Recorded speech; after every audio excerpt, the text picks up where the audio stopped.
শতবর্ষ প্রাচীন জলপাইগুড়ি জেলা জনমত পত্রিকার শতবার্ষিকী উদযাপন অনুষ্ঠান ঘিরেই জলপাইগুড়িতে বসল চাঁদের হাট। 1924 সালে 14 জানুয়ারি জ্যোতিষচন্দ্র সান্যালের সম্পাদনায় প্রথম প্রকাশিত হয় জনমত প্রক্রিয়া পত্রিকার শতবর্ষ উদযাপন অনুষ্ঠান ঘিরে আজ উন্মাদনা লক্ষ্য করা গেল। সমাজবিজ্ঞানী ও vice president knowledge management and capacity development research and communication নয়াদিল্লির অধ্যাপক ডক্টর রাজীব নন্দী মুখ্য আলোচনা হিসেবে ছিলেন। এছাড়াও ছিলেন অন্যান্য বিশিষ্টজনেরা।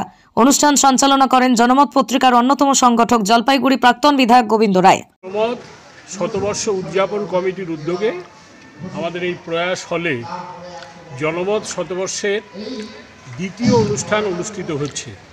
এর প্রথম পর্বে কবি সম্মেলন, কবিতা, গল্প, আলোচনা।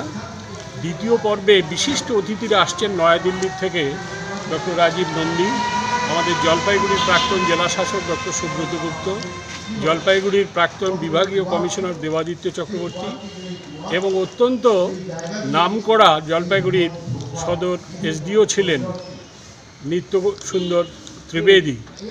এইসব বিশিষ্ট অতিথিরা আসবেন, সাহিত্যিকরা আসবেন।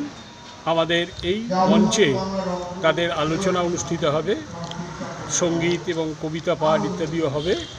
এইভাবে আজকের দিনটি আমরা উদযাপন করছি এবং এই শতবর্ষের উপলক্ষে একটি সম্মিলিত স্মারক গ্রন্থ পূর্বতন লেখকদের এবং বর্তমান লেখকদের মিলিয়ে প্রকাশিত হবে জানুয়ারি মাসের কোনো একটি সময় আগামী 2024 সালে। এটি হচ্ছে আমাদের আজকের এই অনুষ্ঠান থেকে আমরা ঘোষণা করব।